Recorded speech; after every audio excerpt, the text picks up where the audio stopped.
Hey everyone, back again. Welcome back to another video review. I do apologize, it's been a while since my last video. I know I've been saying it the last few videos, but I've been busy with other things. Anyways, so this time I thought I'd do something a little bit different. And this time we're going to be taking a look at the Angry Video Game Nerd, the movie. Now in case you didn't know who he is, he's a guy on YouTube who reviews bad games, critiques them badly, and he's pretty freaking hilarious. He's so funny. Anyways, he's awesome in each way, and this movie was awesome too. Anyways, guys, so let's get right into the movie. Before we get in reviewing it, just want a disclaimer. There is going to be some spoilers in this, so if you don't want to find out what happens in this movie, you probably want to pause this video at this point, because I'm going to be spoiling a lot of what goes on in the movie. Anyways, it came out a few years ago, or not a few years ago, sorry. It came out a few months ago, rather, sorry. And overall, it's pretty awesome and very unique in its own way. Anyways, let's get right into the review. So the movie starts off with obviously the intro, and then we're introduced to Mandy, who is obviously the love interest in the film. Presents an idea to make E.T. 2. Now, obviously the main plot is about the nerd reviewing E.T. That comes at the end. So, Nerd heads to work with his friend Cooper. They are trying to sell Halo 3000, and it doesn't end so well, and they probably leave, and then Cooper tells the nerd the whole story of the original E.T. games in the Atari 2600 being buried in Area 51. And obviously he believes the myth isn't true, the nerd doesn't, and they promptly just Cooper throughout the movie just tries to explain, then they finally believe in him, and then the nerd has a nightmare.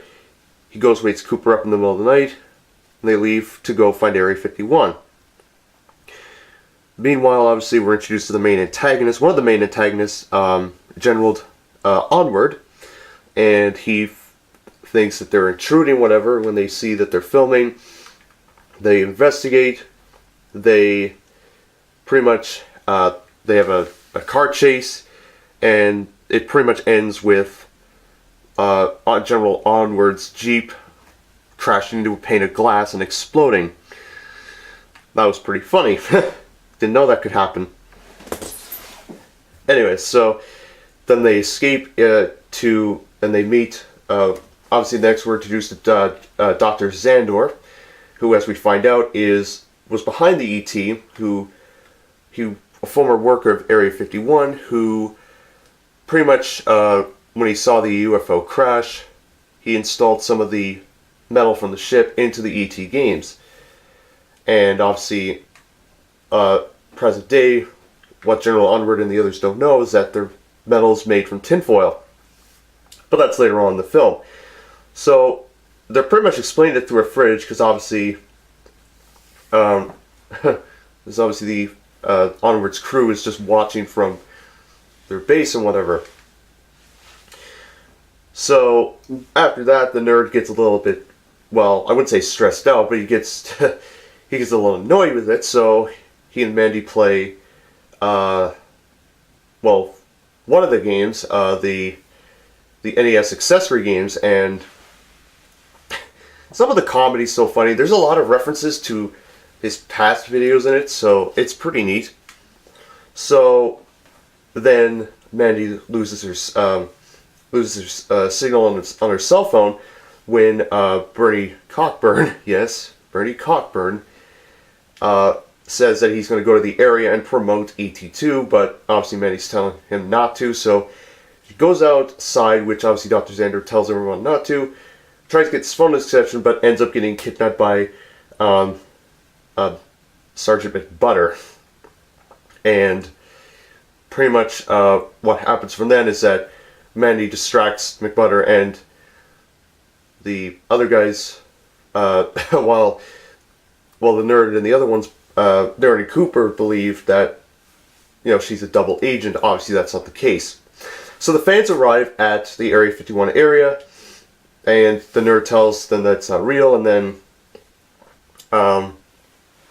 one of the guys, I believe, Warshall, I believe his name is. I could be wrong, but anyways, guy says, well, the myth is true, you gotta stop hiding the past, whatever, to the nerd. So he decides, oh, let's go figure this out. So the nerd disguises himself as an alien, crashes into the Area 51 base. He ends up getting kidnapped on 2 occasions. And then he and Onward meet. And Onward explains, oh, you should play this game, whatever. Then he sends a missile coordinates to a mountain. I forget the name. It'll probably be listed in the comments somewhere, whatever, in this video, or somewhere in this video. But yeah, it fires a missile at it. It doesn't really do much damage. It's shaped like the Atari logo, so. But yeah, so that happens, and then he goes in towards his plan. He loses both his arms. One earlier in the movie when he tries to throw a grenade at the nerd or whatever, but he ends up blowing up his own arm. And then the other one he gets sliced by the elevator doors, so that was very funny. So a lot of events happen. There's a weird monster that comes out of nowhere, has a satellite dish who apparently controls time, and if he moves the satellite, then the whole universe is no more. And everything existence would be erased from the universe. So he attacks Las Vegas, and then Cooper gets really nervous, so he ends up driving to find the nerd. He ends up getting kidnapped by the monster, or the giant monster thing. And yeah, the car is destroyed that they use, and yeah, so, and then Amanda eventually frees herself and then defeats McButter by throwing her off the Eiffel Tower in Las Vegas and into the fountain. And then going back to the nerd, they escape. He finds the alien who was captured by the Area 51 dudes in the beginning. They fight off some robots. Then they steal a fighter jet, which ironically is similar to the jet in the Top Gun game on the Nintendo Entertainment System.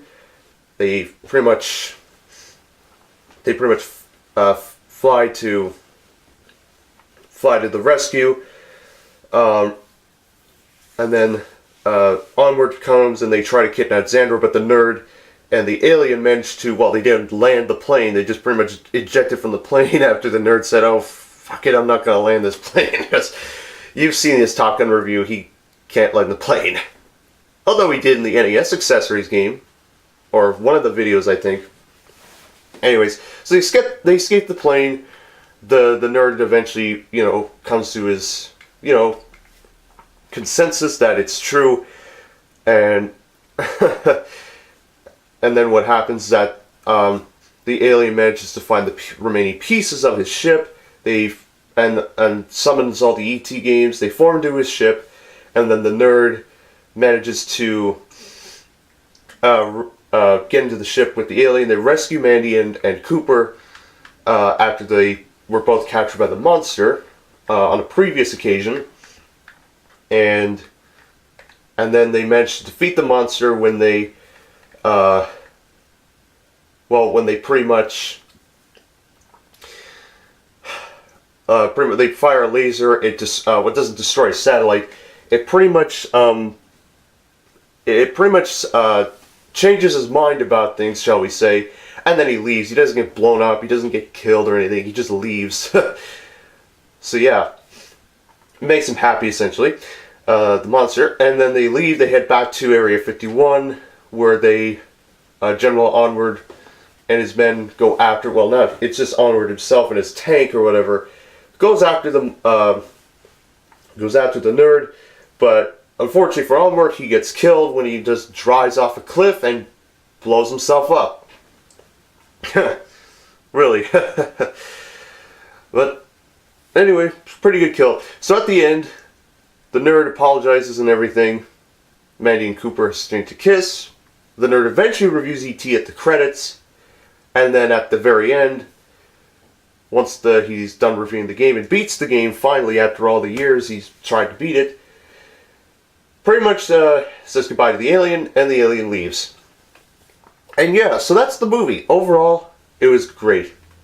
The film was, well, the money that came from this movie was made by fan donations. That's incredible.